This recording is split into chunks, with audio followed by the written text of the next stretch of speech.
Bellingwood Vignettes by Diane Greenwood Muir. Book 12, Vignette number 4, More Than Meets the Muffin. Heath turned over in bed and groaned. Another day. They were all the same.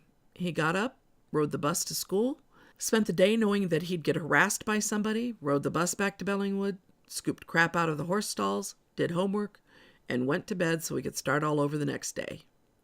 At least Rebecca liked him.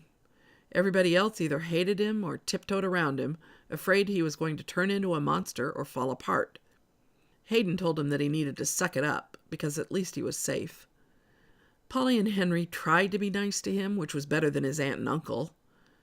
Rebecca was the only one who understood. Her mom died only a few months ago. He still didn't get why she was so happy. "Let's go, sleepyhead," she yelled at him after knocking on his door. "Don't want to be late for the bus." He smiled and sat up. He couldn't believe he had a sister now. Then he felt his face return to normal, the smile long gone.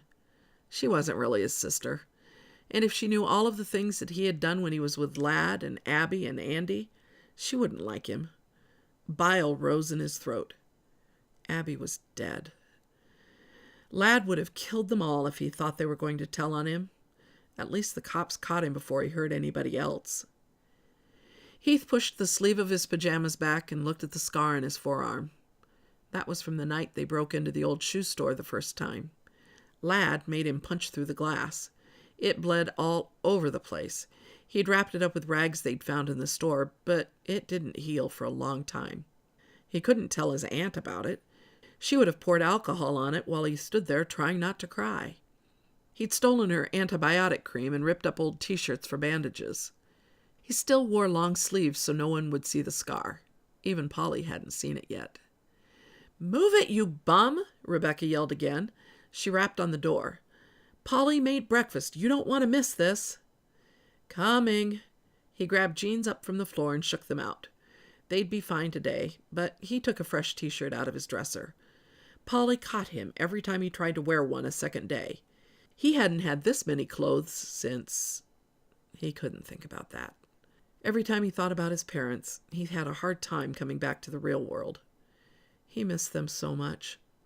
His mom loved getting ready for school in the fall. She took one whole day with him and they went to Des Moines. Their first stop was always for clothes because he hated that the most. Then they'd buy shoes. His favorite stop was Office Depot. It wasn't because he loved paper and folders, pens and pencils. It was because she did.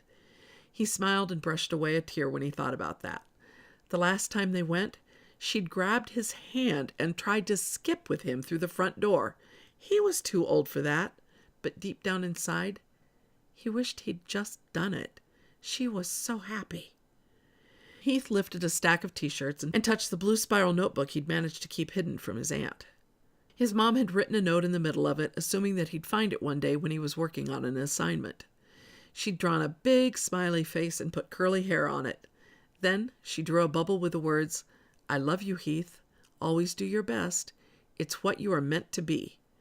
Remember that I'm proud of you every minute of the day." He couldn't look at the page anymore. It hurt too much. Heath slammed the drawer shut and put his t-shirt on. Rebecca pounded on his door. "Are you going to make me come in after you?" I'm here, he said, pulling the door open. She gave him her best innocent face and then crooked her finger for him to bend down. He wasn't that much taller than her, but he did what she asked. She ran her fingers through his hair, straightening it around his face. "That's better," she said. "Seriously, Heath, use a brush, will you?" "Whatever." "Don't whatever me. Did you finish your book last night?" He stepped back into the bedroom and grabbed up his backpack. "I finished what I was supposed to read." "Was it good?" "Yeah, it's okay." "I want to read that when you're done, and then we should watch the movie." "There's a movie?" he asked. "Why can't I just watch that?" Rebecca glared at him, and he grinned. "Because reading is better for you, and it's a classic," she said. He really was enjoying the book. To Kill a Mockingbird was much better than King Lear. Heath couldn't believe all of the books Polly had on her shelves. When he came home with a list at the beginning of the semester, she showed him where every one was located, and she'd read them all. But then she'd been a librarian. That was probably required for her to get a degree. His mom read books, but mostly she went to the library for them. She always wanted him to check out books with her, but he didn't do that either. Wow, he'd been a terrible kid. All of those years he could have made her life easy, and he didn't. It wasn't fair. He wanted to tell her how sorry he was, but it was too late. It was always too late. "Good morning," Henry said when they walked into the kitchen. Heath nodded. "Hey." Polly stepped out. She always looked like she wanted to hug him. He wished she would sometime. Just do it and get it over with so he could hug her back. But she stopped herself. "Juice?" she asked. He dropped into the chair where he always sat and nodded again, then took the glass from her. "I made muffins, and there's egg casserole. I tried a new recipe, and it smells wonderful," she said. "Rebecca, will you get plates and silverware?" Heath stood up. "I can help." "Thanks," Polly said. She nodded at the stove where the casserole dish was sitting. "It should be cool enough now, but hot pads are there. Would you grab it?" He brought it over to the table and put it on the trivet she'd set in front of his place. Rebecca put plates down beside it, and Polly brought over a basket covered with a cloth. She pulled back the cloth, and Heath sat back in his seat. "What are those?" he asked. His voice must have sounded off, because they all looked at each other and then at him. "Lemon poppy seed?" Polly said. "Are you allergic?" "No." He was afraid he'd cry if he tried to talk, so he bolted out of the room. He stood in the doorway to his bedroom, his hand on the doorsill, trying to slow his breathing. "What's wrong, Heath?" Rebecca asked from behind him. "Do you really hate lemon poppy seed muffins?" "They're my favorite," he replied. "It just brought back a memory." "Yeah, a memory of every Sunday morning when his mother made them." She always put 3 on his plate because she knew just how much he loved them. Rebecca came up beside him and put her hand on his back, rubbing it slowly. "I hate those memories." But Polly didn't know. "It's okay. I just need to breathe." "We'll take them away if you don't want them."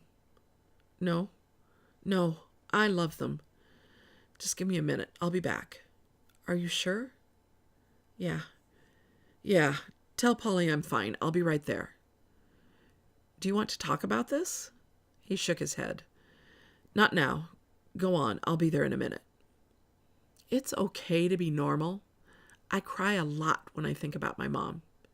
You should try it sometime." Heath looked at Rebecca and smiled. "I don't think so. Come on. I'm fine. Let's go have breakfast."